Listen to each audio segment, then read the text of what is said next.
Class की और भी वीडियोस देखने के लिए मेरे चैनल को सब्सक्राइब कीजिए और साथ ही साथ बेल आइकन को प्रेस कीजिए ताकि मेरी अगली वीडियो की नोटिफिकेशन भी आपको मिल जाए। सिक्योरिटीज़ के थ्रू कंपनी के पास फंड रेज करने का दो तरीके होते हैं। एक होता है प्राइवेट प्लेसमेंट ऑफ सिक्योरिटीज़ और एक होता है इनिशियल पब्लिक ऑफ़र। आज की वीडियो में हम लोग प्राइवेट प्लेसमेंट ऑफ सिक्योरिटीज़ पर ही डिस्कशन करेंगे। प्राइवेट प्लेसमेंट ऑफ सिक्योरिटीज़ क्या होता है, किस तरीके से प्राइवेट प्लेसमेंट कंपनी करती है, उसमें कंपनीज़ एक्ट का क्या रोल होता है और क्या क्या प्रोविज़न्स हैं, और प्राइवेट प्लेसमेंट में वायलेशंस अगर होता है तो उसमें क्या फाइन्स एंड पेनल्टीज़ होती है। साथ ही साथ वो कौन सी कंपनी है जिसने प्राइवेट प्लेसमेंट को अपनाया। इन सारी चीज़ों को आज की वीडियो में हम देखेंगे, तो इस वीडियो को ध्यान से देखिए, ये बहुत ही ज़्यादा इंपॉर्टेंट होने वाला है। जब कभी प्रमोटर्स को ये महसूस होता है कि कंपनी के शेयर्स या डिबेंचर्स प्राइवेटली इशू करके फ़ंड को रेस किया जा सकता है, तो वो ऐसा काम करते हैं। उनको लगता है कि प्राइवेटली फ़ंड को रेस किया जा सकता है, पब्लिक में शेयर्स को इशू किए जाने की ज़रूरत नहीं है।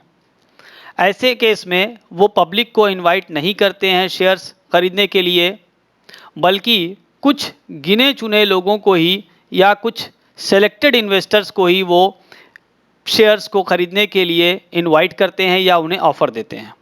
तो हम कह सकते हैं कि इस तरह से ये एक जनरल ऑफ़र नहीं है, बल्कि ये एक स्पेसिफिक ऑफ़र है जो सिर्फ चुने हुए इन्वेस्टर्स को, चुने हुए लोगों को, चुने हुए ग्रुप को ही दिया जाता है। ये कॉमन ऑफ़र नहीं है, ये ऑफ़र पब्लिक के लिए नहीं होता है। तो फंड को रेज करने का ये एक अल्टरनेटिव मेथड है। कंपनीज एक्ट 2013 के सेक्शन 42 में प्राइवेट प्लेसमेंट ऑफ शेयर्स का प्रोविज़न किया गया है। यानी इस एक्ट के इस सेक्शन के ज़रिए कोई भी company private placement of shares या डिवेंचर्स को कर सकती है।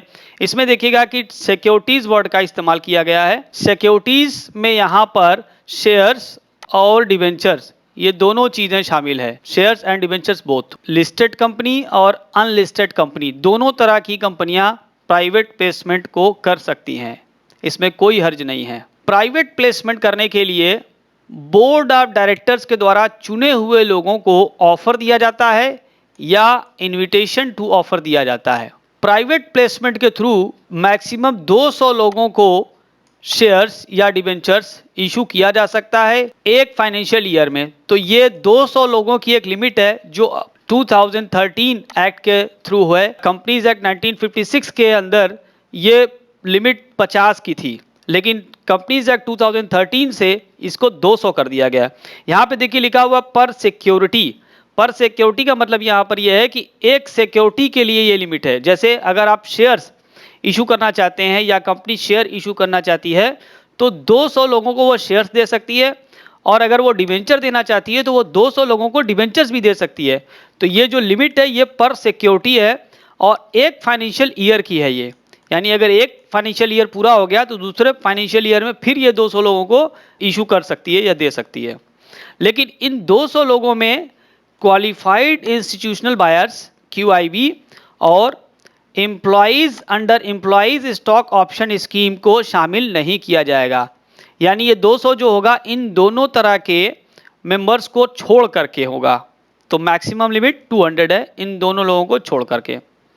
चूँकि ये प्राइवेट प्लेसमेंट है इसलिए इस तरह के प्लेसमेंट के लिए, इस तरह के इशू के लिए मीडिया में कोई एडवर्टीजमेंट नहीं किया जा सकता है। नो एडवर्टीजमेंट इन मीडिया, बल्कि उन लोगों को सिर्फ प्राइवेट प्लेसमेंट ऑफर लेटर दिया जाता है जिनसे शेयर्स सब्सक्राइब कराना चाहती है कंपनी।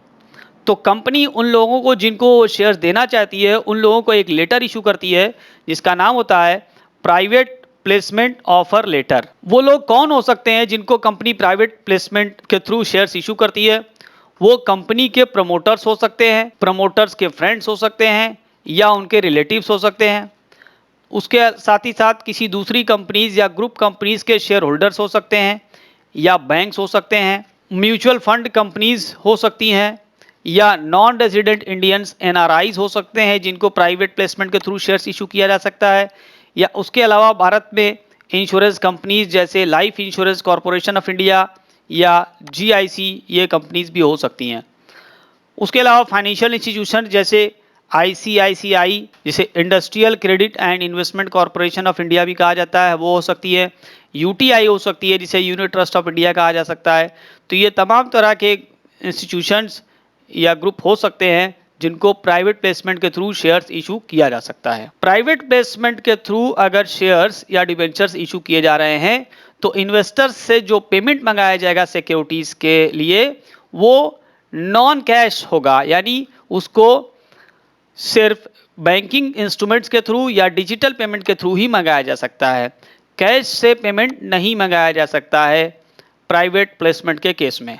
जब इन्वेस्टर से पेमेंट मिल जाता है तो कंपनीज को 60 दिनों के अंदर शेयर्स या डिबेंचर्स को अलॉट कर देना चाहिए उनको। तो अमाउंट रिसीव करने के 60 दिन के अंदर सिक्योरिटीज़ अलॉट हो जानी चाहिए। अगर कंपनी 60 दिन के अंदर सिक्योरिटीज़ को अलॉट नहीं कर पाती है तो उसे अगले 15 दिन के अंदर इसका सारा अमाउंट इन्वेस्टर्स को लौटा देना चाहिए। 15 दिन के अंदर, 60 दिन तो हो गई लिमिट कि आपने आज कलेक्ट किया है और 60 दिन तक आपके पास टाइम है कि उनको शेयर्स या डिबेंचर्स अलॉट कर दिया जाए। लेकिन अगर 60 दिन में आप उनको अलॉट नहीं कर सकते हैं तो फिर 60 दिन से लेकर के अगले 15 दिन के अंदर उनको सारा अमाउंट लौटा देना चाहिए। और अगर कंपनी उनको वो अमाउंट नहीं लौटा सकती है अगले 15 दिनों में तो उसे इंटरेस्ट भी देना पड़ेगा उस अमाउंट पर जो उसने कलेक्ट कर रखा है अपने इन्वेस्टर से। वो इंटरेस्ट काउंटिंग उसकी 60 दिन के बाद से शुरू हो जाएगी। कौन सी कंपनी है जिसने प्राइवेट प्लेसमेंट के थ्रू शेयर्स को इशू किया था या डिबेंचर्स को इशू किया था?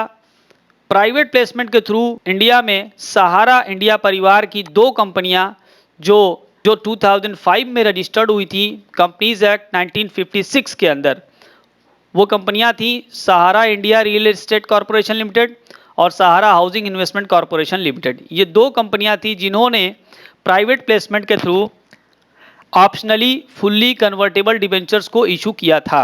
लेकिन इन्होंने प्राइवेट प्लेसमेंट के जो रूल्स थे उसको वायलेट कर दिया और साथ ही साथ सेबी की गाइडलाइंस को भी इन्होंने वायलेट कर दिया, क्योंकि इन्होंने जो लिमिट थी 200 की उस लिमिट को क्रॉस कर दिया। बहुत ज़्यादा लोगों को इन्होंने 2 और 3 साल के अंदर डिबेंचर्स इशू कर दिए और अमाउंट को कलेक्ट कर लिया, जो कि प्राइवेट प्लेसमेंट के थ्रू पॉसिबल नहीं था, क्योंकि कंपनीज एक्ट 1956 में ये रजिस्टर्ड कंपनियां थी और उस वक्त लिमिट सिर्फ 50 की थी। अब 2013 से तो ये लिमिट 200 हो गई है, लेकिन उस वक्त 50 थी और इन्होंने लाखों लोगों को इन्होंने डिबेंचर्स इशू कर दिए थे प्राइवेट प्लेसमेंट के थ्रू। तो अगर कोई कंपनी इस तरीके से इतने ज़्यादा लोगों को प्राइवेट प्लेसमेंट से इशू कर देती है तो फिर उसे पब्लिक इशू माना जाता है, उसे प्राइवेट इशू नहीं माना जाता है। और जब पब्लिक इशू माना जाएगा तो उस पर फिर सेबी की गाइडलाइंस भी अप्लीकेबल हो जाती है। तो इस तरीके से सेबी की गाइडलाइंस अप्लीकेबल हो गई, लेकिन उसको कंपनी ने नहीं माना और कंपनी ने उसको नहीं फॉलो किया, तो सेबी की गाइडलाइंस का भी वायलेशन यहाँ पर हो गया। तो अगर कोई कंपनी प्राइवेट प्लेसमेंट के लॉ को या रूल को वायलेट करती है तो उसके ऊपर 2 करोड़ रुपए तक की फाइन लगाई जा सकती है या पेनाल्टी लगाई जा सकती है। ये 2 करोड़ अमाउंट ही मैक्सिमम नहीं है, बल्कि वो अमाउंट मैक्सिमम होगा जो अमाउंट इस इशू में इन्वॉल्व था या 2 करोड़ रुपए। तो अगर मान लीजिए इन्वॉल्व्ड अमाउंट मान लीजिए 20 करोड़ है, 25 करोड़ है प्राइवेट प्लेसमेंट के थ्रू, तो जितना अमाउंट इन्वॉल्व था इस प्राइवेट प्लेसमेंट में वो अमाउंट फाइन हो जाएगा। अगर 20 करोड़ अमाउंट इन्वॉल्व था इस प्राइवेट प्लेसमेंट में तो 2 करोड़ और 20 करोड़ में हायर अमाउंट 20 करोड़ है तो वो फाइन हो जाएगा। और साथ ही साथ कंपनी को सारा अमाउंट जो इसने कलेक्ट कर रखा है इस प्राइवेट प्लेसमेंट के थ्रू इन्वेस्टर्स को लौटाना पड़ेगा।